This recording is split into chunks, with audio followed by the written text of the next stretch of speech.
Over why did you decide to come to Madrid Photo Fest?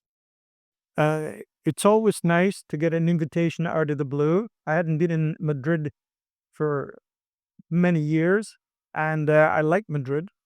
And people here are nice. The food is good, so why not? And it's always nice to speak to photographers. It's always a pleasure. So that's why I accepted the offer. Why do you think it's both like Madrid Photo Fest and I think the festival, the Madrid Photo Festival, is important because it feels very educational to me. So it's an educational experience as well as an inspirational experience. You hear a lot of different things from a lot of different people, and it can alter, as a photographer, it can alter your perception of what you do and change what you do. So I think the vibrancy of the atmosphere of the place is really good and very important. And it's that vibrancy, I think, that can inspire photographers, even photographers that have been around for a while, and perhaps young photographers as well. So I think that it's an important uh, operation, this, and I don't think there's that many like it. how do you see the future of photography? I think photography in the future will continue to evolve. I mean, obviously, the movement from film into digital was a big movement, but in the end, for me, it wasn't such a gigantic change. Since I was a film photographer, then became digital photographer, it wasn't such a big change because in the end, everything we do is a rectangle. It can be a square, it can be landscape, or it can be portrait style, but it's all basically a rectangle. And I don't see that changing so much in the future. But of course, as photography evolves into a strange movement of film, and photography seems better connected with film now than it used to be. And there's a lot of photographers that do film as well as photography, as well as still photography. So where it evolves, who knows? Cameras will become more sensitive to light, and therefore, as in some occasions, you don't need strobes to stop motion. And in the future, with more light sensitivity, you you can have higher shutter speeds and things like that. Technical things will continue to improve and possibly make the photographer's life easier. But as far as I think there are no boundaries of where it can go.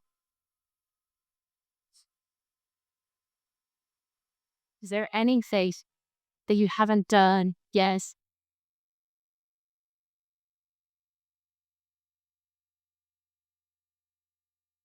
To be quite honest, I feel that I've only really scratched the surface. So there's always something else that I'm looking for. There's always another project that I'm looking for. As I mentioned earlier, I'm involved in a theatrical project right now, and I'm already thinking that project is almost finished. I'm already thinking on the next project that I want to do. So I always have something around the corner, or if you say in English, something up my sleeve to pull down and use. So it's always driven by passion and desire to do more powerful, more special work. For our Blackson, what does the photography have to have? For me, which I didn't realize in the beginning, when I first started, for me, it's photograph has to have a powerful memorability. You have to remember the image. So if you're showing an audience 100, 200, 500 images, you hope that they will remember clearly a lot of those images. Maybe not every single one. So the driving force is really that the images have to have an iconic memorability. You have to remember the image. So that when you create an image like a monkey with a gun, or perhaps a shot of a motel in Vegas or a mountain in Scotland. But we're trying to create things that are memorable and that stay in the mind. Memorability is the dominant factor for me. What is your secret? Do you have a secret? What do I? What is your secret? What is my secret? Um, I think luck is really my secret. That I was very lucky to discover photography, and then once I was shown photography, I'm given the key to open that door. I think that at that point, through the door, I discovered not only photography, but a passion for photography. So the secret is just drive and passion for photography. And you combine these two things together, a love of the image, not a love of the equipment, but a love of the image. You can't take the picture without the equipment, but too many people are concerned about the equipment and not enough about the image. So I've said many times, the technical things are a little bit difficult for me, to say the least.